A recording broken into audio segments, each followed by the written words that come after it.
Legal, joguinho maneiro, fizemos aqui, nossa demo. Vamos discutir agora aqui, vamos direto para os finalmente. A gente já falou bastante de bastante coisa, mas também está meio que uma espiral tentando alcançar aqui o alvo, né? Então, como é que surgiu o ágil? Então, a gente tem essa questão do manifesto ágil, né? Essa busca pela forma adequada de desenvolver software, ela é antiga. Quem fez o refatoração na prática e orientação de objetos na prática tem essa perspectiva, esse entendimento da disputa, desde a invenção do Algol, lá na década de 60, que a galera está tentando sistematizar qual é a forma de você produzir software grande, produzir software em escala, de você conseguir ter uma alta produtividade com software. Né? E aí a coisa já foi, né, de um monte de estratégias. Desde o processo de componentização, linguagens com maiores abstrações, linguagem classe, orientação a objeto, tudo isso, essa busca por reaproveitamento, produtividade e por aí vai. E o Manifesto Ágil, ele esbarra nisso num momento em que tecnologia estava bombando, várias coisas interessantes acontecendo, complexidade aumentando, potencial econômico aumentando. Ainda assim, os projetos eram difíceis de fazer, falhavam muito, dava muito problema. E aí, em 2001, 17 profissionais de TI eles se reuniram num resort e eles já faziam, já discutiam sobre isso, né? Mas eles foram lá e chegaram numa visão, né, do que seria essa forma de fazer software. E a essência do lance é isso aqui: é foco nas pessoas, em suas interações e na capacidade de criar resposta. Quando você lê o Manifesto Ágil, ele tem toda essa questão, né? Tem esse linkzinho aqui que você pode acessar lá. Deixa eu mudar aqui para pegar a tela toda, a gente poder abrir o link. Então a gente tem aqui Manifesto Desenvolvimento Ágil, né? Estamos descobrindo maneiras melhores de desenvolver software fazendo nós mesmos e ajudando outros a fazerem o mesmo. Através desse trabalho, passamos a valorizar indivíduos e interações mais que processos e ferramentas, softwares em funcionamento mais do que documentação abrangente, colaboração com o cliente mais do que negociação de contratos, responder a mudanças mais do que seguir um plano. Ou seja, mesmo havendo valor nos itens à direita, valorizamos mais os itens à esquerda. E aí tem toda a galera, né, que são pensadores e profissionais super experientes. O que eu mais admiro é esse malandro aqui, que eu tive o prazer de conhecer, e é um cara muito simples, muito tranquilo, mas, cara, com uma visão de desenvolvimento de software que, para mim, é um negócio invejável. Várias coisas que ele fala, os outros colocam em prática e dão nomes fanfarrônicos e tudo mais. Mas esse aqui é sensacional, o Ward Cunningham. Tá? E aí, qual é o lance? Então, esse lance do Manifesto Ágil é um texto simples, né? Mas ele não vem só com texto, ele vem com uma carga de atividades, de estratégias, de técnicas, de métodos, onde cada um traz uma coisa e contribui, criando um grande repertório, né, de formas de fazer com esse foco, né, em você permitir armar as pessoas com capacidade de interagirem e encontrarem um caminho possível para chegar no destino desejado, né? De criar essas respostas conforme vai andando. Tá? E isso tem a relação do limite de trabalhos complexos. Né? Existe, o Fred Brooks já falava isso, que 9 mulheres não fazem um bebê em um mês. Então, quando eu falo essa questão tem coisas simples, coisas complicadas, coisas complexas e coisas caóticas, sistemas, né? Simples, complicados, complexos e caóticos. Né? O trabalho de desenvolvimento de software é naturalmente um trabalho humano de criatividade, é um trabalho complexo. Tá? Então, sistemas complexos, trabalhos complexos, atividades complexas, a gente não consegue ter um controle determinístico sobre ela. Eu consigo cercar o problema, eu vejo os sintomas, entendeu? Mas eu não consigo dizer exatamente qual é o problema, ou controlar como uma coisa vai para um lado e para o outro. Você trabalha de forma mais indireta. Tá? Então, isso é muito importante. Por isso que você tem que criar um processo que se enquadre na sua realidade, para que você consiga criar o espaço para que a criatividade humana se manifeste, o time leve você para aquela próxima etapa. E todas as ferramentas, elas visam isso, dar contornos mais claros para que as pessoas consigam ter incentivos e limites para chegar onde precisa se chegar. Tá? Essa é a síntese da coisa, não tem muito mais do que isso não. E aí vem todos os ferramentais em cima disso. E parte desse ferramental, né, que tem a ver com o caminho da agilidade, é esse processo de repensar o trabalho. Você repensar o trabalho, você reduzir essa questão da divisão do trabalho, que é compartimentalizar para cada um fazer uma coisa e eu somar aquilo tudo, tentando maximizar a produtividade. Tá? Então, você tem essa questão do Adam Smith, que criou esse conceito de divisão do trabalho. Ele não esperava que a gente fosse viver um momento como hoje, em que, às vezes, 2, 3 pessoas debruçadas sobre o mesmo problema né? Você tem o mob programming, você tem o pair programming. As pessoas debruçadas no mesmo problema, elas são mais produtivas do que isoladas, cada uma independente batendo cabeça no seu quadrado. Tá? Então você passa a priorizar mais colaboração, né? O fazer junto tem múltiplos benefícios. Eu gosto muito de destacar quando eu experimentei pela primeira vez pair programming, aquilo foi um choque de realidade para mim, porque eu estava já com um olhar de gestão. E o pair programming era o quê? Era um computador, 2 teclados, 2 mouses, 2 monitores, né? E o ambiente era espelhado, e se eu mexesse no mouse, mexia no mouse do meu colega, e a gente estava interagindo com a máquina e entre a gente. Então ali me deu um estalo da banda de comunicação, o bandwidth, né, como tem na rede, né, quantos gigas roda no teu Wi-Fi. E ali eu tinha um bandwidth maior. Por quê? Quando eu estou programando sozinho, eu tenho um agente ativo, que sou eu, um agente passivo, que é a máquina, que vai me dando feedback em cima do que eu faço. Então isso tem um bandwidth, é half duplex. Eu mando informação, a informação volta e eu interpreto. Né? Então, se eu estou usando uma ferramenta, se eu programar usando bloco de nota, eu vou ter uma experiência com muito menos bandwidth. Né? Por que eu uso uma IDE? Porque a IDE me dá mais metadados sobre a minha interação. Então, eu estou escrevendo um negócio, ele já bota sublinhado que, olha, aquela variável ali não foi declarada, eu estou usando sem saber, aquele nome não é reconhecido, ele vai me dando sugestões, aumentando a quantidade de informações que eu estou interagindo ali, interpretando. Tá? Quando eu estou no pair programming, eu tenho isso vezes 2, e eu tenho mais um canal de comunicação que é entre as duas pessoas. E aí, essa comunicação, ela é full duplex, ela é exponencial. Então, a capacidade de resolução de problemas no pair programming, para mim, é uma experiência muito mais rica. E aí, com o Coding Dojo, que depois eu por anos participei do Coding Dojo, isso é uma experiência muito mais rica do que o processo de programar sozinho. A partir de então, programar junto sempre foi uma preferência minha. Não, senta aí, cola junto. Eu tenho um problema para resolver, não, vamos fazer junto. Aí compartilha a tela agora com Zoom, com internet, com ferramentas que você tem, tipo Google Docs, que todo mundo trabalha junto. Pô, isso é super legal. Né? Eu lembro de ter ajudado um amigo a escrever grande parte da tese do TCC dele, que ele estava enrolando com aquele troço. A gente pegou um dia, deu uma enquadrada nele, sentou todo mundo no Google Docs, 8 pessoas, a gente foi escrever, entrevistou ele, botou post-it, uma tarde escreveu uma tese toda do cara. Entendeu? Por quê? Porque a colaboração ela te traz capacidades produtivas ocultas que você não faz ideia. Porque não é só o fazer, mas o fazer combinado com todo o repertório que cada um tem. Então, aí vai, Henrique, mas e se eu tiver 2 programadores, um experiente e um inexperiente? Cara, você vai pegar o inexperiente e você vai subir a barra dele muito rápido. Só pela convivência, só pela forma de fazer. Porque às vezes você vai no Stack Overflow e você vê como é que faz o negócio. Tem lá o comando.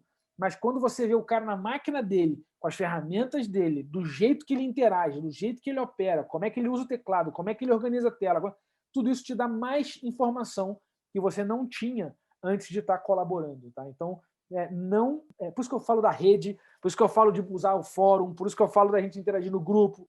Sozinho é muito mais difícil. Nós somos mamíferos. Mamíferos andam em bando, nós somos seres eusociais, a gente trabalha dessa maneira colaborativa. Isso é essencial. O ser humano sozinho é muito fraco. Tá? Então, isso é da nossa natureza. Então, a gente não pode perder isso de vista.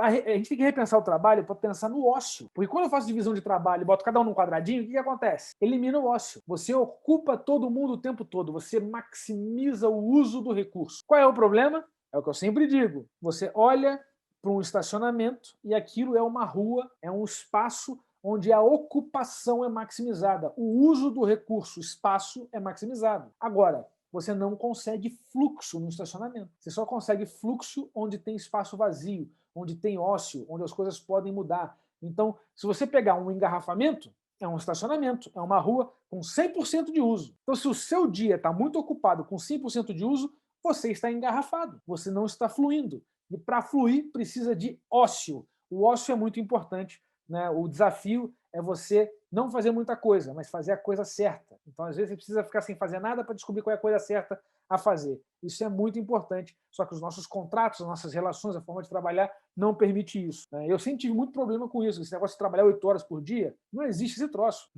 Para mim é uma coisa inconcebível. Mas tem dia que você trabalha 20 horas. Tem dia que eu estou no gás, que a criatividade está fluindo, mas tem dia que eu estou vendo Pocoyo com a minha filha, mesmo, porque não tem muito o que fazer. Entendeu? Que não tá rolando. Não quer dizer que eu estou esperando a música inspiradora, não é isso. É porque a decisão, o compromisso não está claro. A decisão de uma coisa certa a fazer não está clara. E fazer a coisa errada pode gerar uma cadeia de decisões equivocadas que vão distanciar a gente de um objetivo claro. Talvez a falta de clareza no objetivo faz com que você não consiga agir, mas faz o quê? Vai ficar parado? Não, você vai trabalhar no objetivo. Eu preciso de mais clareza no objetivo. O que eu quero? Como é que eu sei que eu estou chegando lá? Como é que eu sei que o indicador é esse? O que eu vou medir? Quais os incentivos que eu vou usar? E aí, esse planejamento estratégico precisa de uma visão estratégica sobre a realização do seu trabalho. No caso, se você está trabalhando numa empresa programando, essa visão estratégica é o quê? É a visão de que qual é o impacto do seu trabalho, o que você vai gerar de valor, o que fazer o que você faz acarreta no sistema produtivo, né? Então, isso é por isso que é muito importante. Todo esse discurso é por conta disso, de você entender o que está acontecendo para tomar a melhor decisão e conseguir contribuir. E para fazer isso tem que ter ócio. Você tem que ter menos controle de trabalho e mais gestão do sistema produtivo. Então, assim, é o que eu falo para a minha equipe. Eu não olho que horas que a pessoa chega, não tem isso. Mas os nossos indicadores estratégicos foram definidos, eles são quebrados em atividades, a gente tem isso semanalmente e a gente tem os nossos objetivos. E tem que chegar lá, e tem que chegar lá. Não importa como é que vai ser feito. Se não chegar, pode ser porque alguém não fez o que tinha que fazer, ou pode ser porque deu um problema. E aí você, mas o que você faz se não chegar lá? Ué, se a pessoa não está perdendo o marco muitas vezes, e o nosso marco está adequado, então a pessoa talvez não dê para trabalhar com a gente ali naquele momento. Ou ela tem que trocar de posição, porque aquela posição a gente não está conseguindo. E isso acontece, de você remanejar a equipe e mudar a forma de trabalho, e traz mais uma pessoa para poder desafogar a outra. Tudo isso por quê? Porque eu não estou olhando a silhueta do sistema produtivo, os números. Quais são os números que me importam? Não são todos os números. Não é quanto a pessoa se esforça, não, é qual o resultado. Eu sempre falo para o meu time, meu sonho é que a gente fique aqui só interagindo com os alunos o tempo inteiro, focado no que a galera precisa, trocando ideia com a galera o tempo inteiro, ajudando o máximo o pessoal e dando isso o resto. Mas não é isso, tem a contabilidade, tem não sei o que, tem a marketing, venda, tem um monte de coisa para fazer que a gente tem que fazer para viabilizar, para permitir que eu consiga encontrar vocês, que a gente consiga interagir, que a gente consiga estar junto nessas caminhadas e eu possa servir você da melhor maneira. Então, o sistema, qual é o valor que a gente quer gerar? O valor é isso, é benefício para os nossos alunos. Entendeu? Então, a gente não pode perder isso de vista. Eu não posso tomar uma decisão de, vou fazer um troço porque eu acho maneiro. Não, eu tenho que entender o que a galera precisa. Por isso que a gente manda 50 milhões de formulários para vocês preencherem o que vocês querem, o que vocês buscam, o que está precisando, como é que está rolando, o que está acontecendo. Entendeu? E não é incomum, às vezes, vai acontecer isso hoje, né? De um dos formulários chamou a atenção, que alguém preencheu, não foi aqui no passaporte, mas alguém preencheu e falou assim, isso meteu o pau. Eu falei, o que está acontecendo? Veio muito fora da curva. Passei a mão no telefone, liguei, era um pedido de ajuda. O cara não conseguia expressar o que ele estava sentindo, entendeu? Então ele faz o quê? Aí me deu uns porros, mas eu entendi, abracei, não sei o que, combinamos troços e a coisa está funcionando. Resolvemos o problema. Que não era comigo o problema, mas foi através de mim que o problema ganhou luz. Então essa maturidade, ela é importante para você entender qual a coisa certa a fazer. Imagina se eu simplesmente reajo ao que está acontecendo de forma pelo ímpeto. Isso dá um monte de merda. E você nem está focado no valor. Qual é o valor? Não posso perder o valor. Eu tenho que resolver o problema dos meus alunos. Tem um cara insatisfeito, conversei com o cara, entendi que não era comigo, era com ele, mas tudo bem, é um problema meu, porque essa é a minha proposta de valor. Então, o que a gente tem que rebolar para resolver para poder trazer valor para o cara? Isso, gente, eu estou falando comigo de aluno. Você com código, se é na tua família, com a tua esposa, com o teu marido, não importa. É a visão clara, qual a coisa certa a fazer, em cima daquilo que tem valor para você, do que te importa, do porquê você está ali, do porquê aquela relação está acontecendo, de onde você quer, qual é o ponto B que você quer chegar. Tem que buscar clareza nisso, tá? Tem que buscar clareza nisso. E aí entra a questão dos frameworks, né? Tem o Scrum, tem o Kanban, são os mais famosos. Eu, pessoalmente, gosto mais do Extreme Programming, do XP, tá? Mas para mim, de novo, são frameworks, ferramentas. Eu gosto mais eu acho que é o ferramental mais completo. Por quê que eu gosto do XP? Porque o XP é o único que parte da engenharia e não da gestão, tá? Só que é mais difícil partir da engenharia do que da gestão. E geralmente quem quer mais, as pessoas colam no Scrum por conta da expectativa de produtividade. Então o Scrum, ele tem, qual é a vantagem dele? Ele é fácil de começar, mais exigente na execução. Então tende a dar ruim ao longo do processo. Todos os participantes precisam ser membros exclusivos do mesmo time com o mesmo projeto. Então, eu tenho, outro dia assim, como é que eu faço para trabalhar com uma equipe com squad compartilhado? Meu filho, não chama de squad porque você não tem o squad.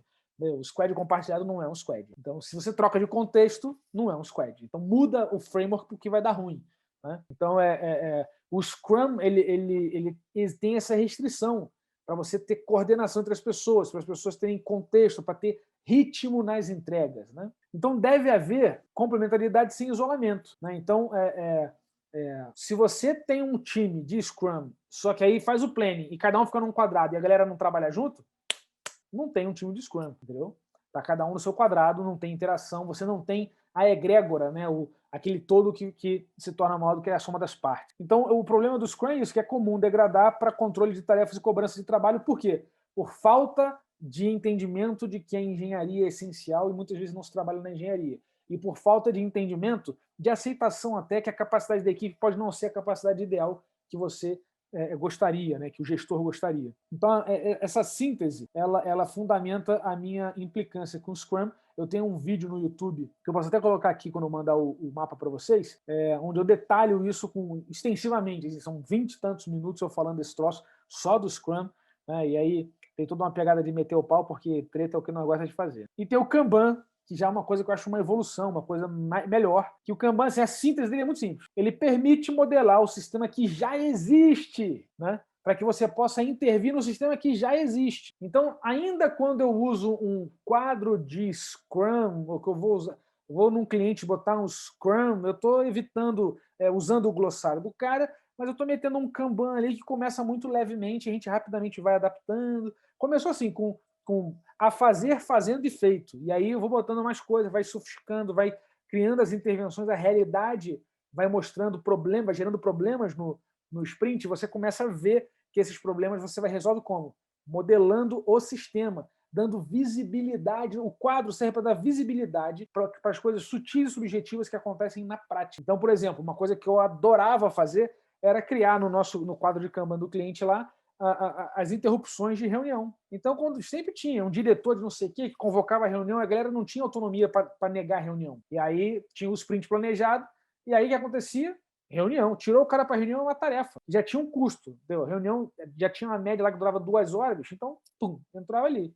Então, o que acontecia no sprint? Bom, entrou uma reunião, sai alguma coisa. E aí eu tinha a caixinha do escolheram o que não será feito. E aí no final, porra, mas não entregou. Vai, vocês escolheram que não fosse feito. Ó, reunião aqui, ó. Tem 30% do tempo o cara está em reunião, você quer que aconteça o quê? Aí, com esses números, o pau quebrava. Aí eu resolvo isso. É só deixar os caras escolherem que reunião que eles vão participar e que reunião que não vai. E aí, depois, os diretores se resolvam e saibam disso. Tirou o cara para reunião, vai ter item do sprint saindo do quadro. Puta, acabaram as reuniões, obviamente. O pessoal começou a consolidar a reunião, ter que se organizar para botar a reunião numa data ou criar, né, uma coisa que é uma coisa urgente, não sei o quê, ficou mais caro fazer reunião. Porque quando a reunião é barato, você manda um e-mail e acabou, mas quando fica caro, que a pessoa de negócio, chamou a reunião com o time técnico, beleza, mas quanto custa? Está custando aquelas atividades ali que não vai fazer. E aí, esse custo vira uma tensão entre os diretores para se resolverem. É eles que definem a prioridade. Entendeu? Não tem o time para resolver isso aí. Então, essa arte de articular, isso te ajuda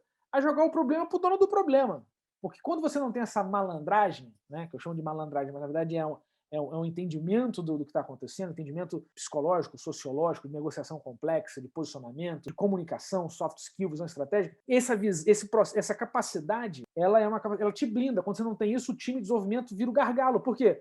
Porque tudo começa e termina no time de desenvolvimento. E esse é o grande drama de qualquer tentativa de implementar o ágil. O time de desenvolvimento ele tem que entender que ele tem uma capacidade fixa. Ponto final. A capacidade é fixa. Então bota mais um pouco. Não, para botar tem que sair. É igual balde. Você não bota uma gota mais do que cabe no balde, bicho. Não bota. Vai transbordar. Então, quando transbordar, foi o quê? Molha o chão. De quem é o chão? Não é meu. Toma aí, ó. Aí faz o quê? Pô, eu vou falar não pro diretor? Não, eu falei, olha só, gente, isso aqui são primeiro conflitantes. O Zezinho, que é o diretor A, ele pediu isso aqui. Você está pedindo isso aqui. Isso é conflitante, não vai dar para fazer. Faz o seguinte, se resolvam, me dá o comando, eu faço se vocês quiserem. Eu tô aqui para servir vocês. Mas conversa lá, resolve vocês. Aí os caras saem na porrada, negociam e chega para você um comando. Quando os dois chegam assim, não, então tem que fazer os dois. Não, então calma aí. Então, aí não dá. A equipe não tem nenhum número que em base isso é pensamento positivo.